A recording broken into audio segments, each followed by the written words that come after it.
So, yeah, sorry for this technical problem. Yeah, so it's a pleasure for me to introduce Tiago Pereira from the University of São Paulo and Imperial College London. Tiago is a specialist in, correct me if I'm wrong, dynamics on complex networks. Is that correct, Tiago? Yes. And I believe he doesn't do only mathematical modeling of diseases, but coincidentally, he turned his attention to mathematical modeling of diseases recently. For instance, he co-authored 2 papers last year exactly about DASH, including one in Nature. And actually, that's how I got to know him, because one of my students in statistics was reading one of his papers. What else was I going to say? Sorry, this technical difficulty made me confused. Yes, let me see here. Oh, yes, of course.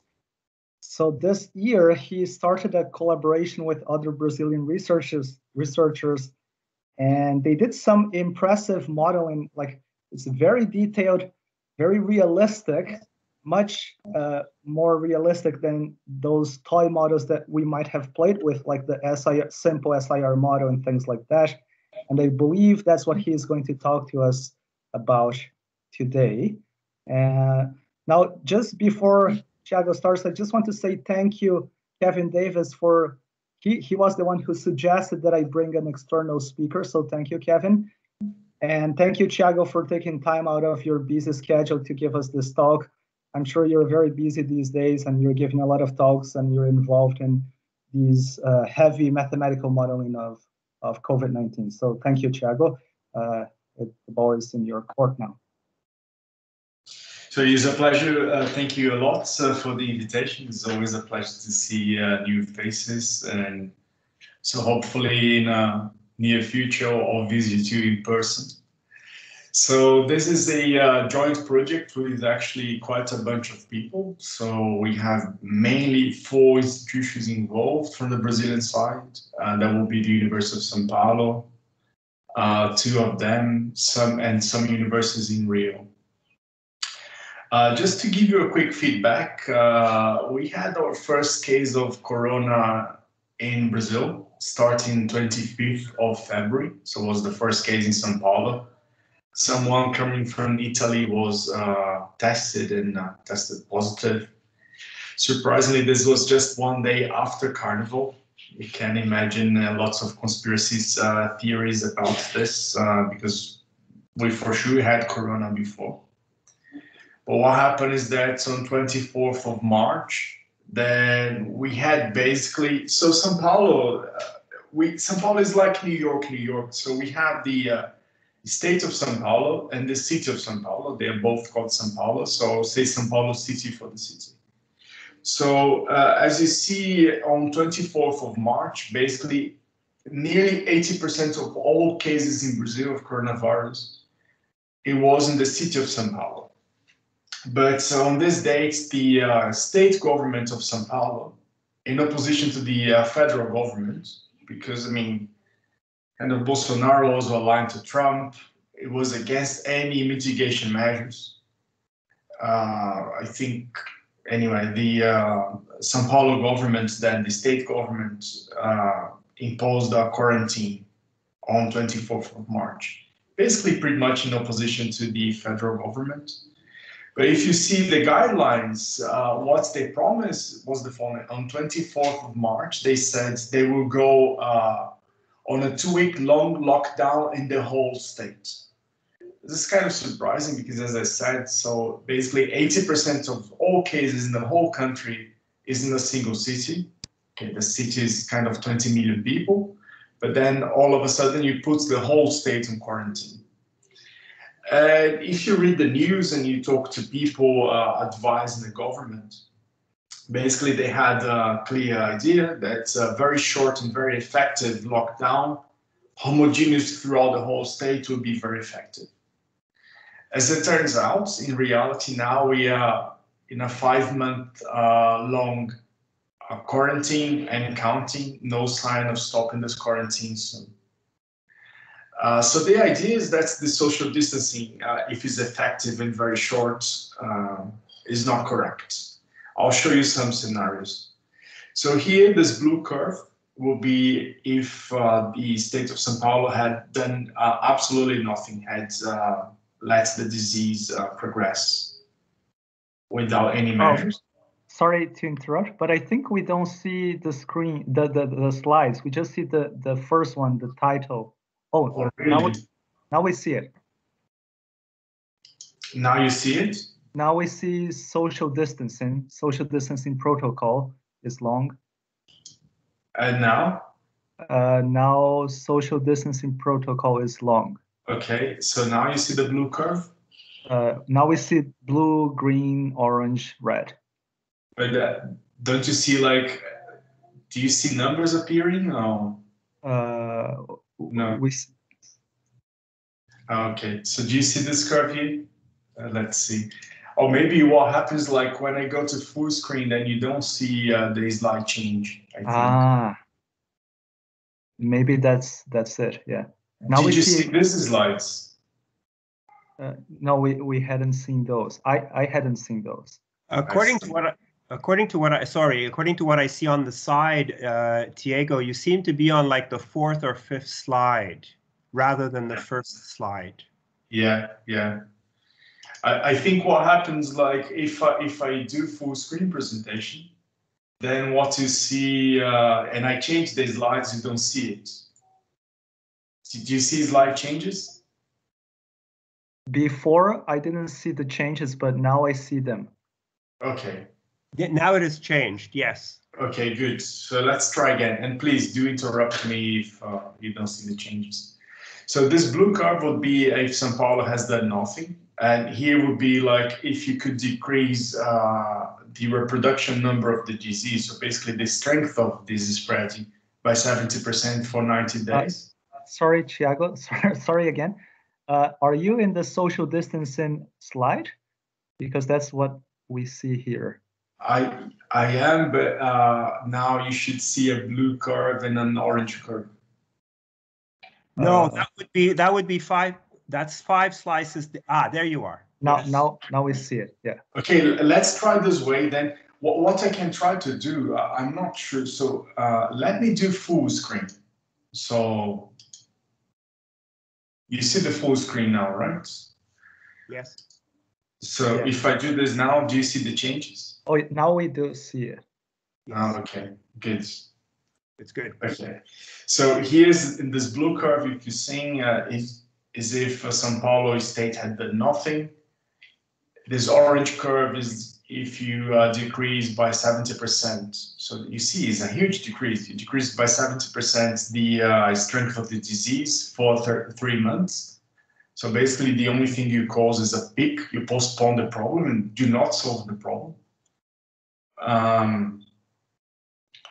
And you start having good protocols if you implement them for a very long time. For example, if you only decrease the strength of the disease by 30%, but you apply this for half a year, then you see a sharp drop in the peak. So you see, this is just to oppose this idea that these short and effective protocols that will solve the problem. In fact, they will not. So this was the first problem that the government overlooked. And in fact, if you have a look at the specialists talking about this, they will talk about year-long implementation. By year-long, we mean a few year-longs, actually, maybe 24 months, some people saying 36 months. So this idea of doing quarantine as a mitigation, it will only cause you trouble. It will not solve the problem. You will apply the quarantine, release, then apply again, and this will become a dance. Another thing that the São Paulo state government overlooked is the spreading throughout the state. So here's a simulation of a few scenarios, and you see here the main cities in the state of São Paulo. Let's focus on 2. There will be the blue curve, the cyan, That will be the city of São Paulo. And the red curve is a very important city in São Paulo countryside. So it's the main economic power in the countryside of São Paulo. If you have a look, this dashed line is basically how many people can be infected at any given time, such that you do not crash the health system. In any case, what you see is that there is nearly a 3-month period between the São Paulo states going through troubles to the countryside going through troubles. So this means like this homogeneous social distancing should not work and actually should make the problem worse, because basically then you apply the control to the whole system. So basically everybody has to stay at home. So this is what people did in São Paulo. But the disease still did not arrive to the countryside. So basically now after 5 months, the disease arrives at the countryside, but now people had enough of it. They want to go out, you lose control of the system. So this is precisely the problem we had, is that we applied homogeneous social distancing to this problem. Yeah, so this will not solve the problem. In fact, you can show mathematically that this will lead to longer quarantines. So this is when we started this project. So we thought maybe we could use some mathematical modeling plus data integration to come up with better strategies to tackle and to advise the government. So that was the main idea. So what I will do now, I will do the following. So I'll gather all data from the whole state, plus all data of, critical care beds being used, how many critical care beds are available. This data is very messy. The state of São Paulo in Brazil, they have messy data in any case. The data has a huge problem on sub-notification, so that you need to correct. And I'll take all this into account. So I will write a few equations and then I'll solve an optimization problem. So basically the optimization problem will have two goals. One is to keep the health system healthy. So it will not let more people be infected than we have capacity to treat. And we will not perform a full lockdown. So this is a two conflicting objectives. So basically, the protocol will try to open as many cities as possible, and we'll try to admit as many people as possible to the critical care beds. Okay, so to this end, we wrote down a model, which basically takes into account this flow between workers to cities. So he is intended to illustrate this. So you have 4 cities here. So this big blob will be the city of São Paulo. And during the day, people commute to work. And during the night, they come back. So you can have a city then that people are totally fine, but they go to São Paulo to work, they get infected, they go back at night and start infecting their own households. So to this end, we gather data from mobile phone companies, so we know precisely who is going where. So this data is anonymous. Actually, we do not know who is going where. So what's the only data we have? We take the whole state of São Paulo and chop into a lattice. Then we know. So you chop into a bunch of squares. Then you know how many people from this square is arriving at this square. From this modeling, this is fine. So we know the probability of a person in a given day to go somewhere. So this is what's important for us. And then at night, they go back and they can infect their own families. So that's the idea of this model. You can write this bunch of equations now. So S is a big vector now, I is a big vector, and will be one vector for one state for each city. So in São Paulo, we have 645 cities. So this will be a huge dimension. System, and this operator kappa that depends on k, that depends on this family kappa lambda, is the mobility operator plus the transmission operator. So Q, it's basically, it measures the strength of the disease in a given city, and P is the mobility, so who is going where. So this kappa combines two things, combines how many people are staying home, the social distancing, at any given time in a given city, who is going where, and the strength of disease in a city. So you see that it comes in families when you do the modeling. There are some unknown parameters. So in this case, it's kappa and lambda. The other problem is the initial condition, because you see here that this model has too many states, but you only observe a few states. In particular, you only observe the infected. Then you need to optimize to find the initial conditions for the model. This is quite tricky. And then you also need to optimize to find kappa and lambda. But once you do, you get a good model. So you can basically predict the data for nearly 1 month. In some cities, nearly 2 months. But 1 month horizon is good for us. Let me show you now the result of this optimal control. So in blue, you see what would happen if the state of São Paulo had done the homogeneous protocol as it started. And in orange is the control protocol. In the y-axis, you see the percentage of infected people in the city of São Paulo. In the x-axis, the timing. So this is study we first done for the government in April.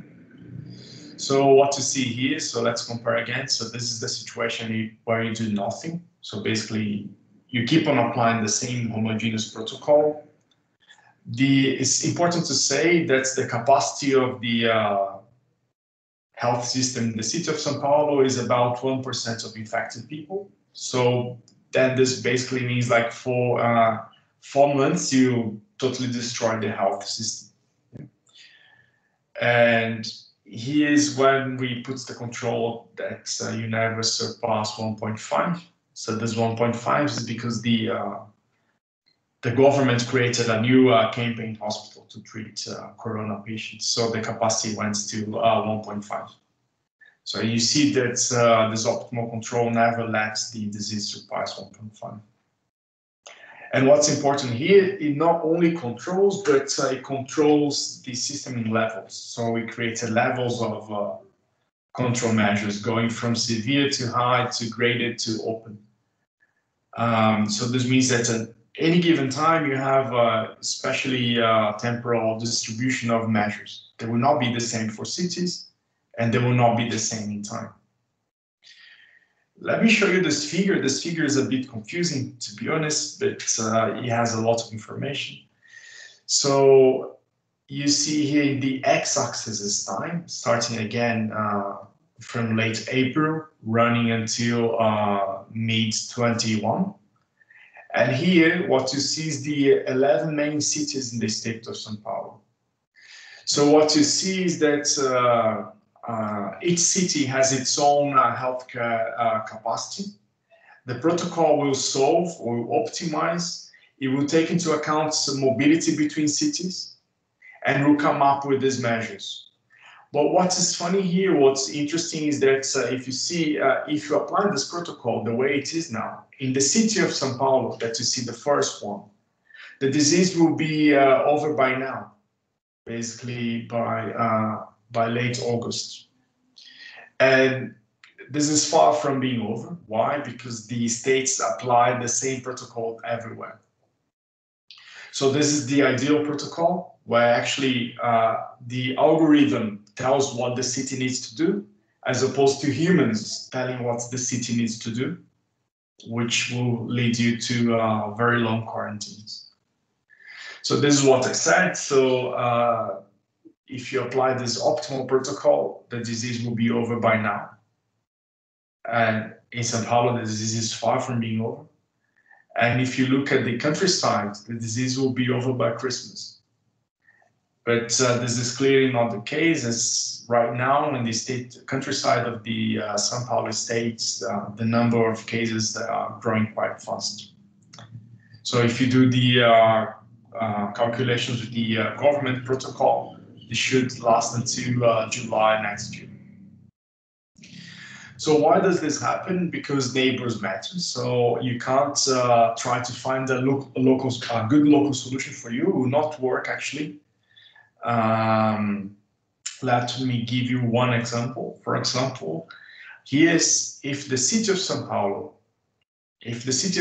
was existing only by itself, so no flux, no mobility, no people going to São Paulo, no people leaving São Paulo, then if you put the reproduction number of the spreading to be 0.5, so basically you put everyone on lockdown, then the disease will die quite super fast, exponentially fast. But actually, if you integrate the city of São Paulo with this R now, 0.5, 0.9 in the network, so basically, if you allow people to go to São Paulo and people from São Paulo to go in somewhere else, then you have a huge peak, as if nothing had been done. So this only says that you cannot swim against the flow. If your city tries to do something by itself, the risk of failure is huge.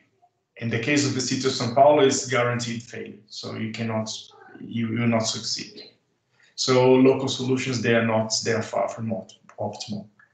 What we do with these mobility matrices and with this model, we take into account the flux of people and flux of infected. Therefore, if you optimize and you have a good protocol, then you can find global solutions to the problem. Another thing that we see now is the following. So if you have a look at the reproduction numbers, so basically how long does it take, let's say the strength of the disease, how long does it take for the disease to double? In the beginning of the spreading, so it was taking 2.3 days, more or less the same as in Italy. So now it's taking basically 17 days for the disease, the number of cases to double. But if you see, Italy went to control situation. This means like the number of infected only decreases; it will not grow. This did not happen in the state of São Paulo. So we never controlled the disease. So basically, some cities was the number of cases was constant. In some other cities, the number of cases, they grow linearly in time. But we did not have cases actually in the state of São Paulo where the number of active cases actually dropped. So basically means that if you try to see this protocol I just showed you here, where these red areas is actually assuming that the number of active cases was constant in time. This never happened here. So basically, even this optimal protocol, it will not be realizable just because people don't stay home. So what we thought then, the government asked us what to do in this case and why the testing would help. So in fact, the government, they bought almost 5 million test kits, but they did not know what to do with the tests. So we thought that was a good opportunity to run this optimum protocol as well. So let's just recap. The state of São Paulo has 645 cities. The cities, they're organized in 17 health areas. So basically, I only learned this recently as well. So you have the cities as admin areas, but when it comes to health system, then the health system has another admin areas, and they do not talk to each other. Anyway, the states is only 17 areas, and they each will be independent to manage the critical care beds and to control the patients. So basically then we integrated the data from the cities, from these areas to the software we developed together with a number of cases. We did some talking to these admin people. And we thought of, we have now 2 million kits for testing. If we do pooling, we can bring this number, we can increase by tenfold. So basically we have 20 million tests now. The capacity of testing in the state of São Paulo per day is 20,000 tests, so which is quite low, but this is what we have. And the idea now is to test people to try to help them and try to help. So basically now test enters as kind of, if people don't stay home, then at least we can test more, and we can combine these two ideas of putting people home plus testing so that we arrive at the desired reproduction number to control the epidemics. So let me just guide you through some timeline of this corona spreading. So here we have John, our friend. So at this day 1, he's infected. So he met someone infected, let's say playing football. He got infected. He will basically incubate the disease for 5 days.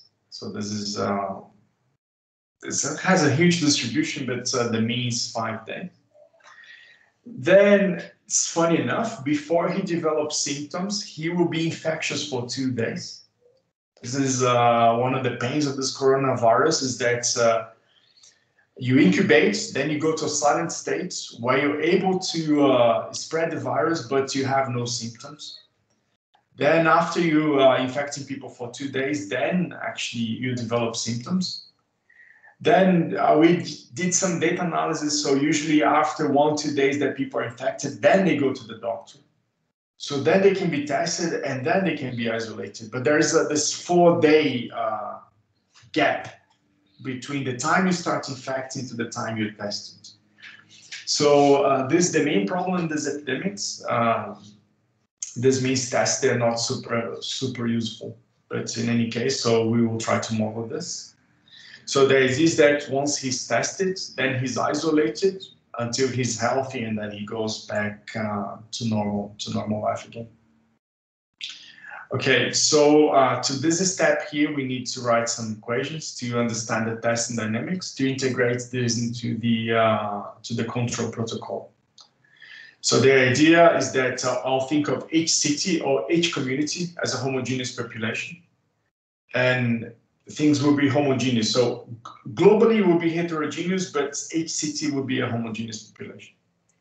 So if you do this and you do these, what's called moment closure, you get a bunch of equations.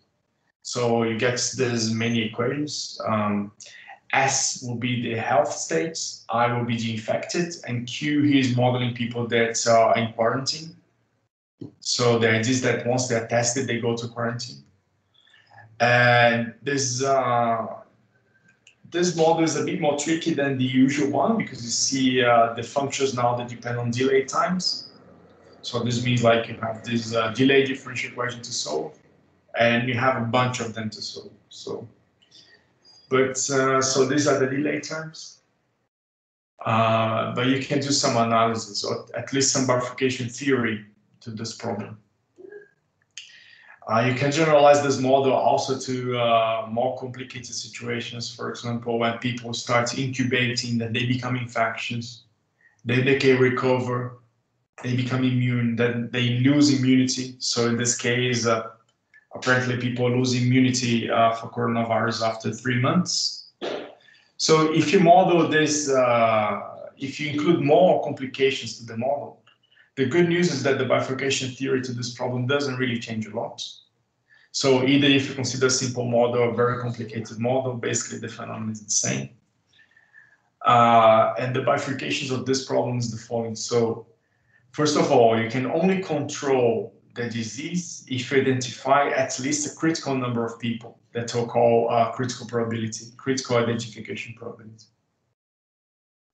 So here's some examples. H1N1 2016 Brazil did kill a lot of people. You had to identify 4 out of 10 to control these epidemics. For you to have an idea, in Ebola 2014 Sierra Leone, you had to identify 6 out of 10. So let's say if you are able to identify this number of people, then actually you can prove it's possible to, by testing, it's possible to control the epidemics. So I will convert to 0 exponentially fast if you identify people fast enough. Okay, so let's have a look at this COVID-19. So if you crack the numbers for COVID-19, so you have to identify, so basically COVID-19 has the same spread strength as Ebola in Sierra Leone. So you have to identify 6 out of 10 people. Now it gets to a funny situation because basically only 6 out of 10 people will have any symptoms. We are even talking about mild to bad symptoms. So 4 out of 10, apparently the data shows that they have no symptoms. So this means that for COVID-19, you have to identify all possible people with symptoms. So this is an impossible job, so you cannot do it. And to be honest, only 20% of the infected people actually go to the doctor because they develop bad symptoms. So this means that it's impossible to control COVID-19. People they will not know they have COVID because they do not know. If you do no contact tracing, you also don't know as a government, so you don't identify people, they keep on spreading and the epidemics will grow. But what is nice about it is that actually, if you do not identify people, you do not control the outbreak, but if you test, then the disease will grow now with an effective reproduction number. So again, the reproduction number is basically the strength of the disease. And if you crack the numbers from this equation, if you do the bifurcation theory, you get this effective reproduction number, where R is the, let's say, the free running reproduction number of the disease. P is the probability to identify people. Gamma is a parameter of corona, so it's basically how long does it take for you to recover. And tau is how much time it elapses from the day you start infecting people to the day you identify and isolated. So the idea now is to do the following, is to trick this equation and see how, with the number of tests you have, so how many people you can discover. So basically what we're saying is that this P will be a function of the number of tests you have and a function of the number of infected. So now you have to put here in P the number of tests and number of infected, solve your system of equations for I. So this will become a very nonlinear system. So before the nonlinearity was quadratic and now it's highly nonlinear because now P depends on the number of tests, that depends on the number of infected. So you need to plug it here and then solve for the infected. So, okay, so the system now is very nonlinear, but why not? So the idea now is the following. So we'll run this optimization problem and we'll let the algorithm to spread the number of tests. So basically we have a cap. So let's say I have 20 million tests. These tests will be distributed in time and in space.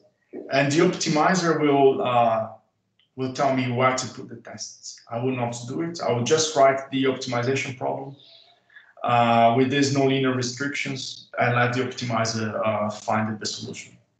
So that's the idea. And now other restriction that I don't want the same measures for all cities in terms of R for while I'm solving this problem. So here is the outcome of this analysis. So in the x-axis you have time, and these many lines you see, they are these admin health areas. So we have 17 in total. And what you see here is that quite quickly, so if you do this testing business, by we're starting now, so the first date that we do this testing, it will be 10th of August. So if you do this after 3 weeks, basically you control the corona. Because you see this blue color means basically life is back to normal, and green color basically means light in green and blue basically means life is back to normal. Yellow is what we have now in the state of São Paulo. So basically, the color code is think of the color coding as encoding whether you have to stay home or not. I tell you that you only have to stay home if your color is red. So basically means that doing tests will help a lot. And so here's how the optimizer chooses to spread tests around. And it's going from blue, saying that basically means like you do not test at all, to red, that you test the maximum daily cap that the system can test. And let's see some funny things that happen here. So let's focus on this case. So this is the case of the city of São Paulo. So the city of São Paulo is a admin health area person. And how many, so the disease will be controlled after 3 weeks of this test in the whole state. But the city of São Paulo did not receive a single test. So the optimizer does not send a test to the city of São Paulo, which is, at the first glance, is very surprising. Because you see, you are able to control the disease super effectively without testing anyone in São Paulo. And the same thing happened to the city of Campinas, which is the second largest city in the state. It will receive only a few number of tests in 1 month. For 2 weeks, you test a lot, and then you do not test anymore, and you control the disease. This is same principle as São Paulo. So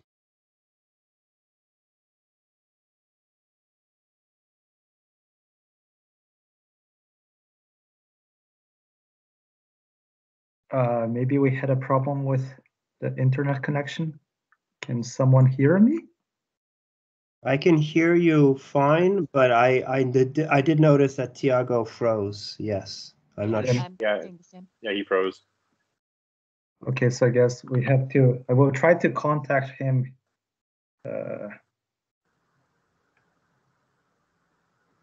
Just give me 1 second.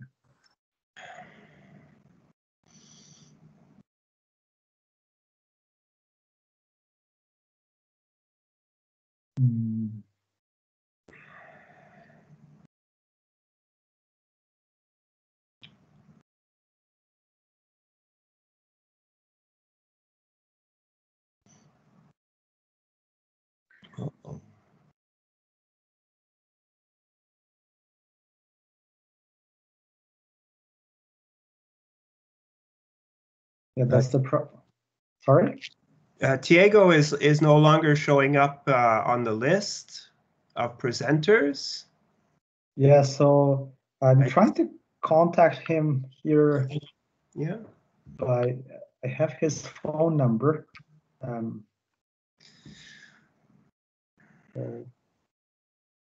Is he physically in Brazil or is he in London? He is in Brazil. I see. Yeah. Hello, Tiago?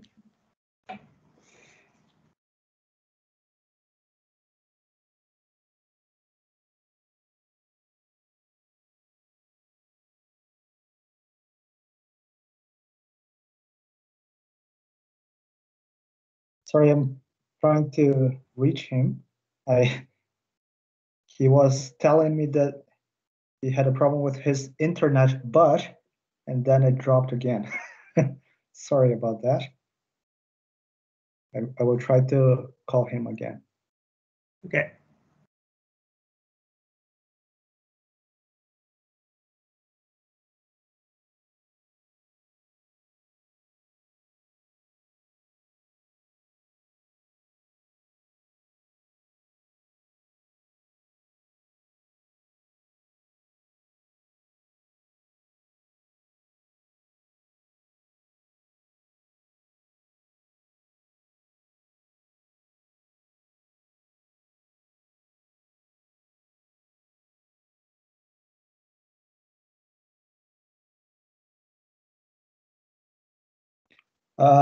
Maybe meanwhile, what can we do, Daniel?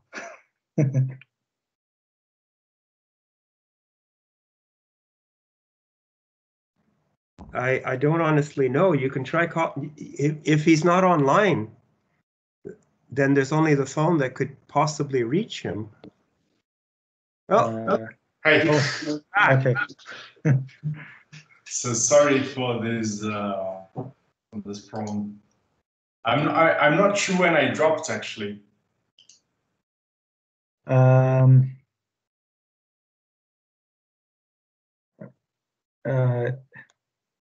You were talking about the second largest city, and you were pointing out how you wouldn't have to test at all in Sao Paulo, and you could get by with only a little bit of testing in the second largest city. I think that's where you were. Uh-oh. Yeah, do you hear me? Hello? Yep. We can hear you, yes, but the you're not displaying the presentation. There you go. Do you see it now? Yes. Okay. Maybe you want to So I'm not sure when actually my internet was cut. Did you see this idea of testing, optimizing tests? Yes. Yes, you can go forward. That's right. We saw that one, and we saw the next slide. Yeah. So basically, this is just saying that if you solve this optimization problem, the optimizer controls the spreading of the disease without sending tests to the big cities. So the idea is that the optimizer will focus on the small cities. And this is really, let's say, a collective effect. Because basically, cities are interconnected and people go to work from one city to the other. So the optimizer tests the neighbors of São Paulo to guarantee that people that are going to São Paulo are healthy, and people leaving São Paulo, they don't care. So actually then, after you see the results, not many people commute from São Paulo to the countryside. It's more the outward direction. People from the countryside go to São Paulo. And the optimizer takes this network effect into account. And it will optimize through the whole states. And this is not true that the big cities will not be tested. Some in the countryside, some big cities will be tested. And again, so the message here, and also the message we gave for the governments, the following: so it's best to play a collective game than to be greedy.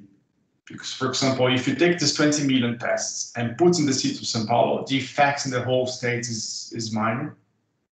But if the city of São Paulo, which is rich, buy the tests and spread to people from other cities, then the disease in the city is controlled and the disease in the state is controlled. Okay, so basically this is the message we had, and this is what we are trying to advise the government for, is that cities, they have their own needs. So all the protocols must be individualized. You need to take interconnectivity into account, and you need to plan the distribution of tests. If you just test at random, this is another possibility. You do not control the disease, test has no effect. If you do targeting testing to, let's say, if you think that the number of tests should be proportional to the number of cases, you do not control the disease. Once you optimize and take network effects into account in terms of mobility, tests, they are super effective. And this take into account that 80% of people infected, they cannot be tested. Despite this fact, if you optimize, tests will have a lot. So now we are implementing the test I just described to you, is that when a person seeks the doctor. So now we are implementing a tracing protocol. So tracing is usually, at least here in Brazil, I guess in America is the same. I see lots of my friends saying this. Tracing is really a dedicated issue, because then you need to know where people are going and so on, There's lots of political fights. So what we develop a software together with these EDOR institutes that basically you download the software on your phone. Now there's 500,000 people using it. You download it on your phone, you fill a questionnaire, and then either you're tested or not, or if you test positive, then we look for 5 contacts. So looking for 5 contacts and testing 5 contacts can improve this testing scheme quite a lot. Another possibility of improving this whole machinery is taking care into the household clusters. If you do some quick calculation, you see that the main effect of these households, the main effect of the infection happens in the households. And a friend of mine, he was involved in this work as well. So they've done this serological test in the whole of Brazil. And this is precisely what they saw, is that once someone is tested positive, if you look for the family, then the probability that the whole family is infected is just huge. So doing targeted testing to the households, it should improve this by a few folds, this control protocol. As I said, so this is a huge team. I will thank people that were directly involved in this. So this first one, Gustavo Nonato, he was involved into data integration. There's 2 people in the middle, Paulo and Claudio. They are the optimization people. And Claudio, this last one, this long hair fellow, he's an expert in vaccination and originally in malaria, but now everyone migrated to corona. So I would like to thank the people supporting this job. So the Serra Pilheira Institute, the Royal Society London, and the Research Foundation in the state of São Paulo. So thank you a lot, and sorry for this hiccup. Thank you, Tiago, for this interesting talk. Any questions? I have a question. So your talk is emphasizing the role of testing and how to be smart about where you test. Yes. I'm wondering. So one thing that I'm wondering about is, at least in Quebec, it seems that it's still taking 2 to 5 days to obtain a test result. Does your model include a lag time between when you are tested and when you actually have the result? Or does that in effect just simply increase the period of time when where you might just be infectious and also spreading the disease? Well, this is an excellent question. So here in the state of São Paulo, this is 5 days. It's taking us 5 days to get the test results. Right. So what this model assumes is that once a person is, so the model is assuming this following thing. Yes. Yeah. So once you go to the doctor, and we have an app. So basically, we have a machine learning algorithm that will classify whether you have corona or not based on symptoms. Mm-hmm. Then you go on lockdown, so you need to go back home, and you're not allowed to leave. Then in this period, we'll test you. So if you test negative, then you're back to normal life. If you test positive, you have to stay on lockdown for 2 weeks. You need to be retested. But this is the assumption, and this is actually what we have implemented in some cities. But you're totally right. So from the time you identify it, the time you get the result, there is a good 5 working days. Right. I see. And by the way, so from the symptoms, so you can run some kind of AI, some machine learning on symptoms to clusterize and predict. So now with 65% success in the prediction just from symptoms. Wow. I think this is many people do actually. What is hard about this corona is the following: is the asymptomatic. I was doing some calculation to these medical doctors, and some numbers did not make sense. And then I called these guys and say, look, are these guys symptomatic or asymptomatic? So what I learned is the following. So the decision whether you're symptomatic or asymptomatic is up to the patient. So, for example, once you get tested, they will ask you, did you have symptoms? And maybe you had a headache, and you don't want to count headache as being symptom, so you count as asymptomatic. And yeah, so this is a huge randomness in this whole modeling business. It's enormously complex, isn't it? Yeah. Yeah. I think what is really different from this corona to these other diseases, there are basically two things. So one, that you can infect people while you are incubating. So actually, people call like the silent state. And then the second thing is like you don't have much time to take an action. So basically, it has to do with this identification probability. It's just spot on what you can do. So you need to identify 6 out of 10. So in this case, it's only really mitigation measures. So you try to test, and you realize that you cannot do better and so on. There are some people, actually some colleagues of mine from Oxford, they do contact tracing via apps. And if you do contact tracing, then you can control the disease. But what they discover is that at no moment in time, a human must be involved.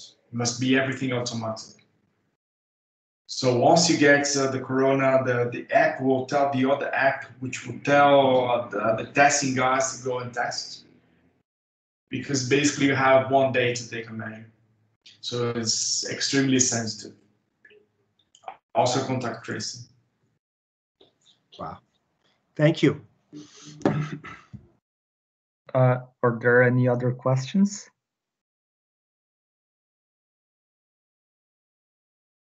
I have a question about the implementation.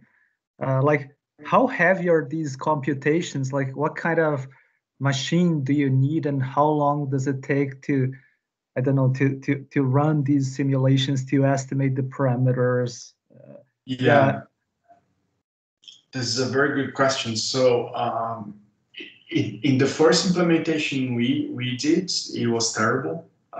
It was taking extremely long. So we had this running in a cluster. Actually, cluster doesn't really help here. So what you need is what people call a fat node, because this problem is not really parallelizable, because all the cities, they interact. You need this node with lots of memory, and we are going to lots of memory super quickly. So you needed this fat node. So basically, we are doing computation in the cloud. So then, but this is the first implementation. Then Claudia Sagasta-Zabel, she's a specialist in optimization. She was able to replace all our constraints into quadratic constraints. And now this runs in, like in my lab, I have a 8-core computer. It takes 2 days. If we go to the cloud, it will be much quicker. But it will be 2 days for 300 cities, because we aggregate the cities. And when you go to these admin areas, then you need to aggregate data. This is super quick. You can run live. So now we started doing this for the whole of Brazil. And this will take now a week to process the whole thing. Yes? Sorry, when you say it takes a week, you said? And it takes a week to simulate how far into the future? Oh, yeah, this is a great question. So this is 600 days. I see. Yeah. Because I mean, this is a problem in this optimization. So it's you need to simulate a very long. I mean, we have a few tricks now, but basically this is a common problem in optimization. For example, if you tell the optimizer to solve for one, so let's say we only trust for this model for 2 months. Basically, it's how long we trust. But you cannot simulate only 2 months, because basically the optimizer in the very last day, he saturates the health system. So you need to simulate a few more months. Then you discard the last one and you take only the trusting interval. So there is some problem with this. Thank you. Any other questions?